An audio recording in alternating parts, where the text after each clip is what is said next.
Ladies and gentlemen, the President of the United States, accompanied by the Taoiseach of Ireland and Mrs. Martin.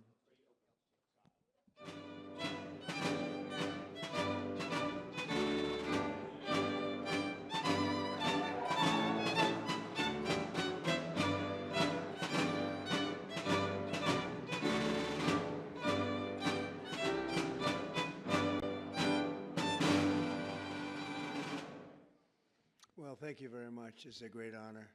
Great people. A lot of Irish friends right there. A lot of very, very good Irish friends. But thank you all for being here. Even though it's still a few days away, I want to be the first to wish each and every one of you a very happy St. Patrick's Day. It's a big day.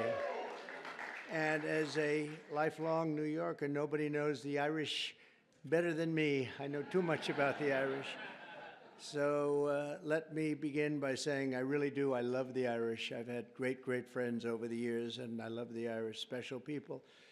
And I've been to Ireland many times. I have a lot of property in Ireland, actually, and it does very well, so I like it. If it didn't do well, I wouldn't like it. But I'm always struck by the awesome beauty of the Emerald Isle and the strength and warmth and grit and grace of the Irish people.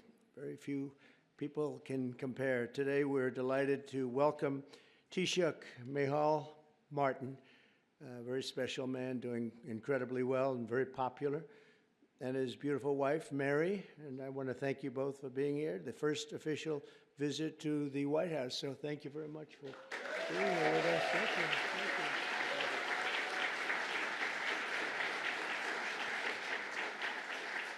I also want to extend a special welcome to Ireland's ambassador to the United States, Geraldine Boom. And you, where are you, Geraldine? There you are, Geraldine Byrne Nation.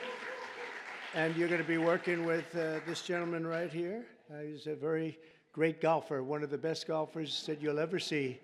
He'll be playing golf all day long he'll take clients out to play golf, but he's won many, many club championships. And Ed Walsh, congratulations. Great, great. Going to be great.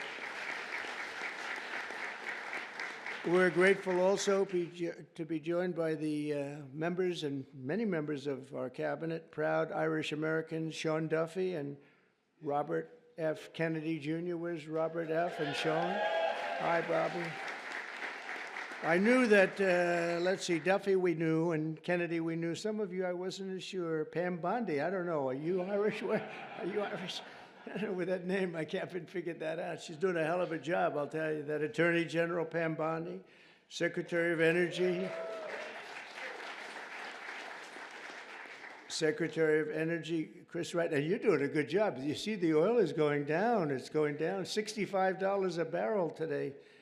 You're doing better than I even thought, because everything else is going to be coming down with it. All those expensive goods that you had to suffer with for 4 years are all coming down. Energy leads the way. Thank you. Good job you're doing with our friend, right? HUD Secretary Scott Turner. You're not Irish, Scott. Where's Scott? Give me a break, Scott. You know, I want to be politically correct and not mention it, but I'm going to say, how much Irish do you have in you, Sean? I don't know. He said 0. That's right. Secretary of Veterans Affairs, Doug Collins. Thank you, Doug. You're Irish. EPA Administrator Lee Zeldin. He's one of the most important guys. He's going to get those approvals. A nuclear power plant will take less than 2 weeks to get approved, right, Lee? They used to take 15 years. We're going to do it in a couple of weeks. U.S. Trade Representatives, Jameson Greer. Where are you, Jameson? Jameson Greer. Thank you, Jameson. And I also, there's a very special man here that I've been watching a long time. One of the greatest dancers ever in the world. Michael Flatley is around here someplace. There's nobody like this guy. Great, Michael. I've watched him, Radio City. I've watched you a lot, Michael. His feet, the way they moved. I don't know how the hell you do it. Can you still dance like that, or is Father Time caught up? You know, Father Time has never lost. You know that, right? But you're doing great. You look fantastic. Also with us are Representatives John McGuire. John, hi, John. Good. Bill Heisinger. Bill, thank you. Ronnie Jackson, Doc Ronnie as I call him, even though he's a congressman. Special guy. John Joyce. John. Thank you, John. David Joyce. David. Thank you. And Guy Resenshathaler. You know that Resenshathaler. That's actually the way you pronounce it, you know. Nobody else gets it right. I got it right, but it's a hell of a name. Despite that, he's very successful at what he does, which is politics. And he's a great guy. Thank you, Guy. We have come together to this beautiful White House this evening for the annual Shamrock ceremony, a living symbol of the long and unique friendship between Americans and the Irish. And we're always going to have that friendship, just like we have a great friendship. We'll always have that very special friendship. This wonderful tradition dates back to 1952, when the first Irish ambassador to the United States sent President Truman a box of Shamrocks as a gesture of goodwill. You hear that, Walsh? The first. You're not the first. I don't know what you are. What number are you? Do you have any idea? It's been a long time, right? Let's see. I could figure it out pretty easily. The bond between our nations is the old America itself, and it is as old as our country. So many Irish volunteers risked their lives in the American Revolution, and George Washington described Ireland as, quote, the friend of my country in my country's most friendless day, meaning Ireland stuck with us when we were not doing so well, when it was looking pretty bad. Irish heritage gave us the boldness of Andrew Jackson. I didn't know Andrew Jackson was Irish. The brilliance of F. Scott Fitzgerald, Henry Ford, and Walt Disney, and the leadership of the late, great President Ronald Reagan.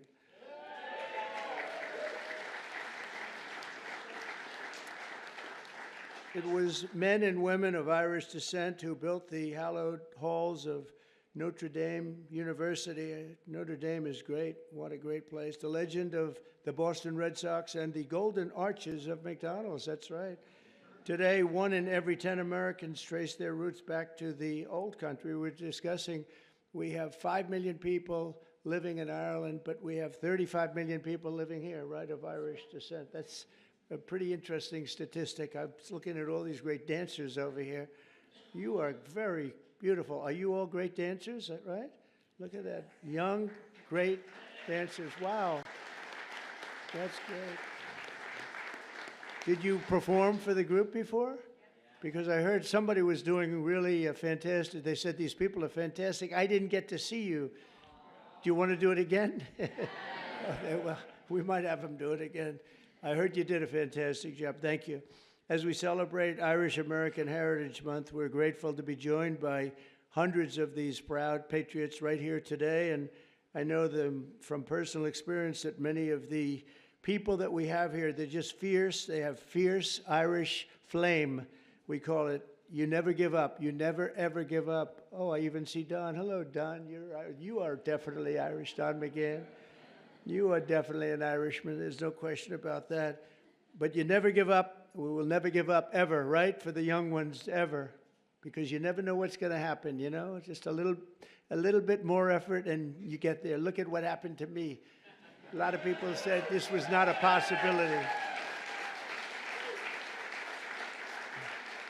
They said that was going to be a tough race, and we won in a landslide, and let's keep it that way, right? And we're having a great time bringing our country back and bringing it back at a level that people had no idea was going to take place this rapidly, this quickly. And a lot of our great people that are secretaries and the people working in the administration are here, and they're doing a fantastic job. So I want to thank all of you. 5 blocks east of where we are today, that spirit once helped save the very heart of the city's Irish American community. You all know about it. During the War of 1812, British forces rampaged through the streets of Washington, burning every building in their path. Every single building was being burned down.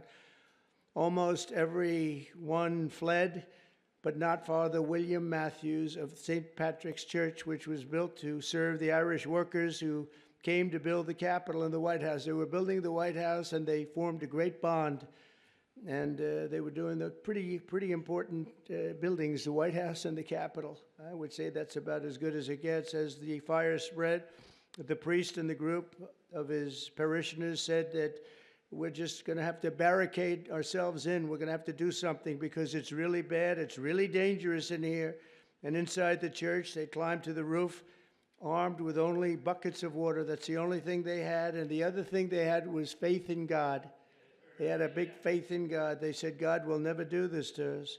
Risking their lives, they defended the church, and more than 2 centuries later, St. Patrick still stands as a beautiful testament to their incredible resolve and bravery, and the patron saint of the Emerald Isle, and that's what it is, St. Patrick. So we have St. Patrick's Day, and we remember their courage, and we honor the bravery of countless Irish Americans who have kept our country safe, strong, prosperous, and free. And I made a little talk with my friend right behind me before at the Capitol, and they gave me one statistic that they don't have here. I thought it was an amazing statistic. 50% of the people that won the Congressional Medal of Honor were Irish. Can you imagine? And I want to check on that, because that sounds to me, it's just that. I want to, Pam, would you please have that investigated? Because how is that possible? Seriously, how is that possible? I was very surprised to see that, Mary. Would you agree that that's possible? With the Irish, anything? With the Irish? No, think of it. The Congressional Medal of Honor is the highest award you can get in this country. And 50%, well, they also have the Presidential Medal of Freedom. But I will say the Presidential Medal of Freedom, it's much easier to, I mean, you know, you get it for achievement in something, but you don't have to take many, many bullets, although there has been one bullet that was, there's been one bullet that was not too good.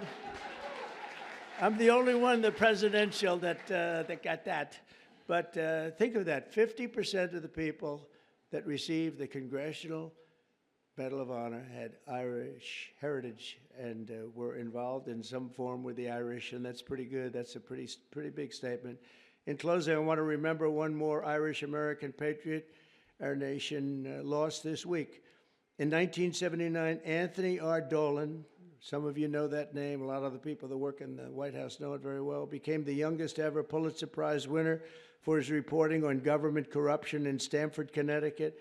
In 1981, he became the chief speechwriter to President Reagan, whom he served for 8 years. That's a long time. That's the full time, 8 years, coining the phrase evil empire. That was his word. That's a very famous, if people aren't here, the evil empire was a very profound statement. Tony served as a White House advisor throughout my first term, and most recently was a special assistant to President on domestic policy and the Domestic Policy Council. He passed away early Monday morning, and his family is devastated, to be honest. They're devastated. A couple of the family members are here, but they're devastated. He was a great person, a great, brilliant writer, and so he will be very greatly missed. And Tony is looking down on us right now, and he was so proud of what he did and his heritage. He was so proud of his heritage. So I want to thank him and his family for the incredible job they did. Once again, let me wish everyone a very happy St. Patrick's Day. And with that, I would like to ask Taoiseach Martin to say a few words. He's a very, very special man in Ireland. As you probably know, he's a very popular guy, which is not easy in Ireland. And it's an honor to have both Mary and Michael here with us, because we really, we've gotten to know each other very well, and they're great people. Thank you very much, everybody.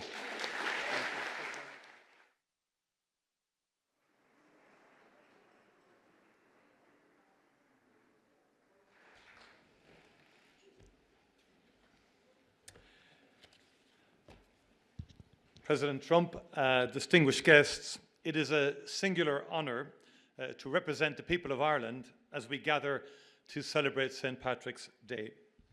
The time-honoured tradition of the Shamrock Bowl ceremony is an important moment to reflect upon the relationship between our two countries. Mr. President, as you said on an earlier St. Patrick's Day, and I quote, "Through trial and triumph, ups and downs, thick and thin, the extraordinary Irish people have stood by America's side, and America will always stand by theirs." Our peoples have stood side by side for a long time. And next year, the United States marks the 250th anniversary of the Declaration of Independence.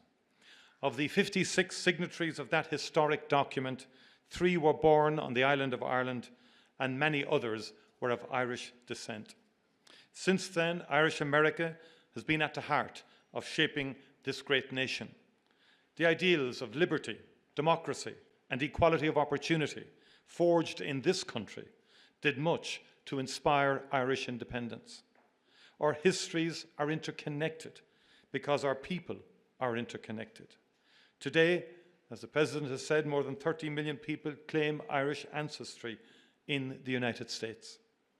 Those who came to America seeking refuge from poverty and hunger at home worked hard. They helped build the railroads that connected this country and the skylines that defined it. Others served their communities and their adopted home as firefighters, teachers, nurses, doctors, policemen, and soldiers.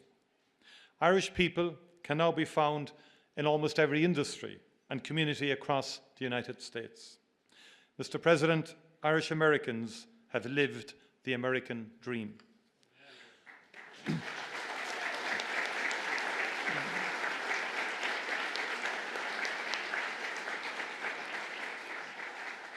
I saw that for myself earlier this week in the great state of Texas, where I met Governor Greg Abbott, attended South by Southwest, and learned about exciting economic opportunities that abound in the Lone Star State. I met with Texan-based companies using Ireland as a gateway into the European market, as well as the Irish companies investing in and buying from Texas. All across the United States, men and women go to work every morning in Irish-owned companies. These companies play a key role in the US economy, operating in every sector, in every state.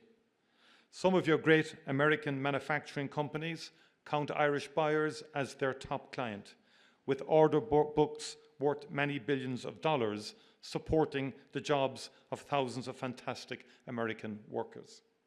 Ireland is now in the top 10 as a source of foreign direct investment in the United States. Not bad for a small island.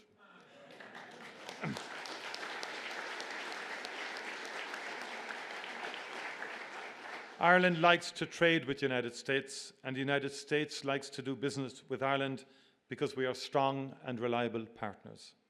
Mr. President, let's do even more and better together. In the past, Irish labourers came to help build the new republic, the beacon on the hill. They even built this beautiful White House. They built the roads and the railroads that made this mighty union possible. Today, Irish companies are building the infrastructure connecting the United States in the 21st century. Throughout our great shared history, Ireland has played a role in bringing America closer. In doing so, we've been proud to help make this country great. Mr. President, American companies continue to invest in Ireland, where our access to the European market, talented workforce, and consistent and stable business environment makes us one of the best places in the world to do business. And just like our peoples and cultures, our economies are deeply interconnected. Investment in Ireland helps American companies sell their products across the world. Our island is home to a people with an outward perspective, generations of whom have looked to the United States for opportunity and inspiration. We've built prosperity through free and fair trade with partners all over the world, and particularly here in these United States. Let us continue to build on that foundation, bringing ever-growing prosperity to both our great peoples.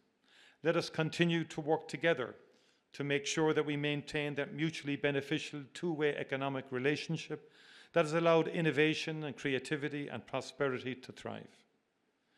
Mr. President, on St. Patrick's Day in 1981, in this House, President Ronald Reagan spoke of a just and peaceful solution to the conflict in Northern Ireland. And that was the start of an extraordinary journey. 17 years later, after enormous effort and commitment and dialogue and disagreement and sheer perseverance, we signed the Good Friday Agreement. We signed a just and lasting peace into being. And the United States of America was at the very center of that magical moment of hope and inspiration. Successive presidents, Republican and Democrat, cared enough to put in the late nights, the persuading, the cajoling, the negotiating, the encouraging, the influencing. And Mr. President, 3,720 people were killed in that conflict, and close to 50,000 people were injured. In per capita terms, that's many millions of Americans. And just imagine that for a moment in terms of the scale of what happened. It was the support of the United States of America that was essential in bringing that to an end. One of the greatest achievements of American foreign policy, with heartfelt commitment from both sides of the aisle. The story of peace in Ireland is one that we wrote together. We know building peace is a difficult and painstaking task, but when the mighty United States of America puts its shoulder to the wheel, there is no mountain it cannot move.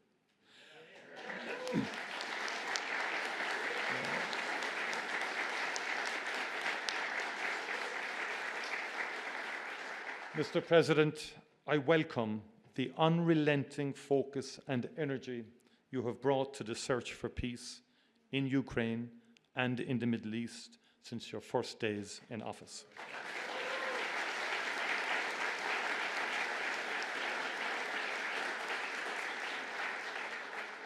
In my view, there is nothing more noble, President, than the pursuit of peace, and this is what you are doing.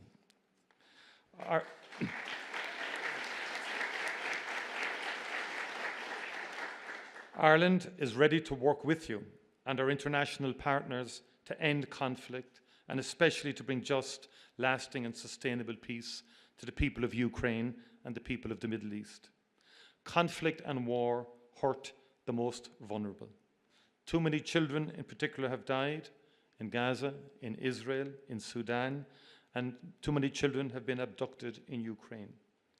Let us together never cease to strive for peace, prosperity and opportunity for all the world's children. That would be an extraordinary achievement for the transatlantic relationship and an extraordinary legacy for the ages. Mr. President, County Clare is one of the most beautiful places on this earth. And Doonbeg is one of its finest jewels.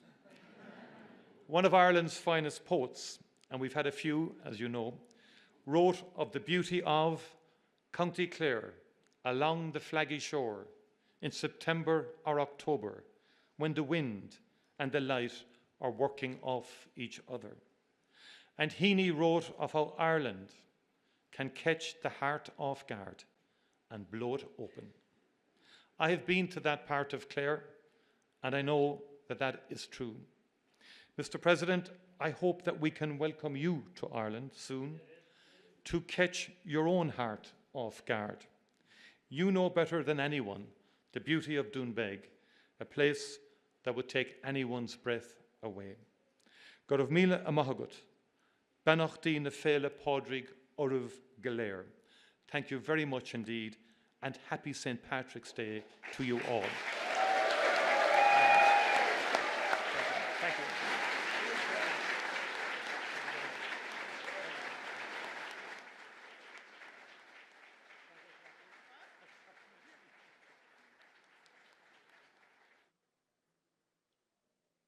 Time-honoured tradition, I'm going to present a bowl of Shamrock to President Trump.